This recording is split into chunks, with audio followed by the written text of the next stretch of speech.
Kamareddy municipal పరిధిలోని BRS party 2వ ward councillor Mahipal Rathod అభ్యర్థి కొరకు కామారెడ్డి మాజీ ఎమ్మెల్యే గంప గోవర్ధన్ ఇంటింటా ప్రచారం నిర్వహించారు.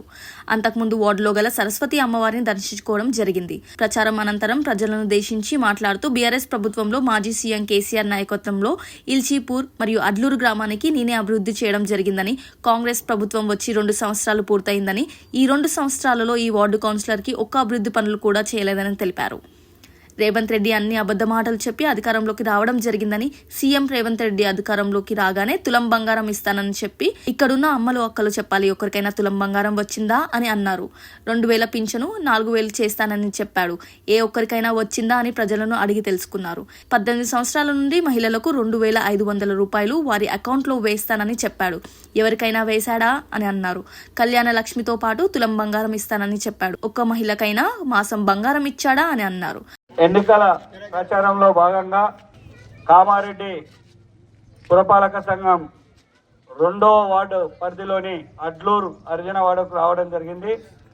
మన బీఆర్ఎస్ పార్టీ తరఫున సోదరులు మహిపాల్ రాథోడ్ రామేశ్వరంపల్లె తండకు సంబంధించినటువంటి వ్యక్తి ఎస్టీకి కేటాయించింది కాబట్టి రిజర్వేషన్ల రాథోడ్ మహిపాల్ను నిలబెట్టడం జరిగింది.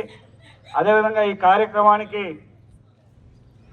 వేదికపై ఉన్నటువంటి మిత్రులు పోయినసారి మన వాడకే ఇచ్చిన దురదృష్టవశాత్తు ఓడిపోయినటువంటి మిత్రులు సీనియర్ నాయకులు ఎల్లయ్య గారికి, అన్ని కార్యక్రమంలో చురుకుగా పాల్గొంటున్నటువంటి తమ్ముడు బుల్లెట్, మేము బుల్లెట్ అనే పిలుస్తాం, బుల్లెట్ గారికి, అదేవిధంగా రాజేందర్ గారికి, మన సోదరులు రాజు గారికి, వేదిక పైన ఉన్న అందరికీ, నరసింహులు, లింగం, అందరికి పేరు పేరున మీ అందరికీ, ఈ కార్యక్రమంలో పాల్గొన్నటువంటి మీ అక్క చెల్లెళ్లకు, అర్జునవాడ పెద్దలందరికీ పేరు పేరున నా యొక్క నమస్కారాలు తెలియజేస్తా ఉన్నాను.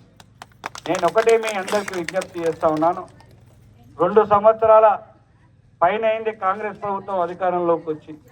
26 నెలల కాలంలో వాళ్ళు ఎన్నికల సమయంలో చెప్పినటువంటి హామీలు ఎంతవరకు అమలు చేసిండో ఒక్కసారి మీరు ఆలోచన చేయాలి.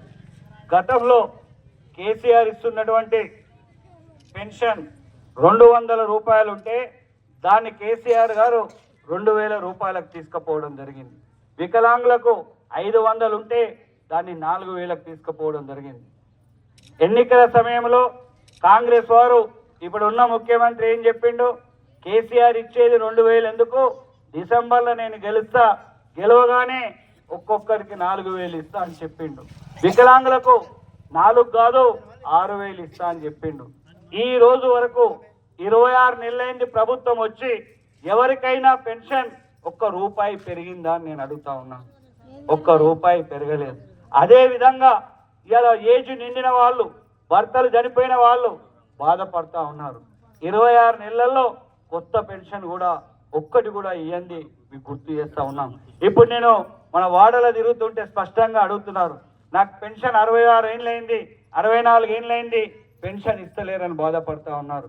లైక్ చేయండి, షేర్ చేయండి, సబ్స్క్రైబ్ చేయండి. మరిన్ని వీడియోల కోసం బెల్ సింబల్ పై క్లిక్ చేయండి.